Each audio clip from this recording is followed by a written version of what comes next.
আচ্ছা, তো আগের পার্টে তোমরা দেখেছিলে যে আমরা গেছিলাম ডাবুকেশ্বর, তারপরে সেখান থেকে চলে গেছিলাম করকরে সন্ন্যাসীর তলা। তো ওখানে গিয়ে প্রণাম টনাম করার পর দেখি যে সামনে একটা পদ্ম পুকুর এবং একটা বাগানের মধ্যে প্রচুর জবা গাছ। তো আমি তো নিজেকে আটকাতে পারিনি, জবা ফুলের কিছু কুড়িয়ে তুলেছিলাম আর একটা পদ্ম ফুলও তুলেছিলাম পরের দিন ঠাকুরকে দেবো বলে বাড়িতে এসে। আর এই যে বিলাসপুরে ঘটকালী মায়ের মন্দির, এখানে আমরা একটা নাচও শ্যুট করেছিলাম পয়লা বৈশাখ উপলক্ষেই। তো সেটাই মাকে দেখাচ্ছিলাম যে কোথায় কোথায় শ্যুটটা করেছিলাম। আর এই যে দেখে নাও মায়ের মূর্তি, এখানে না কোনো সেরকম মূর্তি নেই, শুধু এইরকমই মূর্তি আছে। তো মূর্তিটা দেখে খুব ভালো লাগে।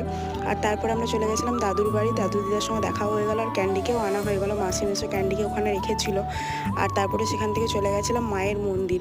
আর বিশ্বাস করো, মায়ের মন্দিরের মাকে এত সুন্দর করে দর্শন করা হয়েছে না, সারাদিনে যে ঠাকুর দর্শন সেটা মনে হয় সার্থক হয়ে গেল।